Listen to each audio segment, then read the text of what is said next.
Östersjön har ett problem och det är brist på rovfisk och det är för mycket övergödningseffekter och det beror i sin tur på fosfor. För mycket fosfor och för mycket kväve. Fosfor och kväve är helt nödvändiga för att vi överhuvudtaget ska leva, vi människor och växter också. Men vad vi har gjort, vi har släppt ut för mycket.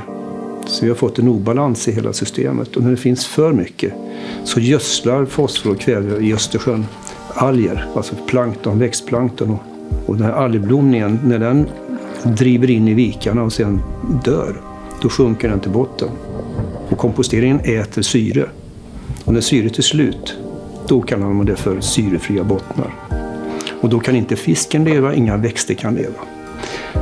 Vi har en flytande våtmark, en flotte, och på den här flotten så har vi installerat plantor och biokol i olika bassänger. För att få upp vatten upp i den här bassängerna så använder vi pumpar i vattnet och de här pumparna drivs av solceller.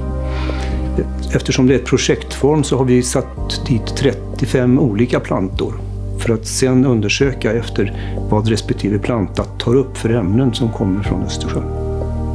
Och den flytande våtmarken, den fångar det fosforet som stiger upp från sedimenten. Vi pumpar upp den högst upp i våran flotte bland plantorna och vattnet tar sin gång genom plantorna och sen genom en biokol och sen rinner vattnet ut, förhoppningsvis renat, totalt renat, och då har vi fångat all fosfor där uppe på flotten.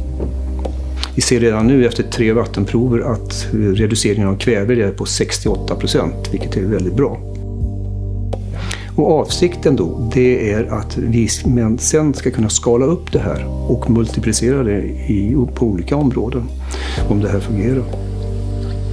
Så jag började som privatperson för 12 år sedan med det här. Och nu är det så att vi har en insamlingsstiftelse på Utö. Men vi samarbetar sedan 5 år tillbaka med Kungliga Tekniska Högskolan i Stockholm. Och även Länsstyrelsen och kommuner. Det konkreta projektet nu med Nordiska ministerrådets finansiering av den här flotten som jag har byggt, det är just att ta det här steget som är ute i Östersjön, att ta hand om det.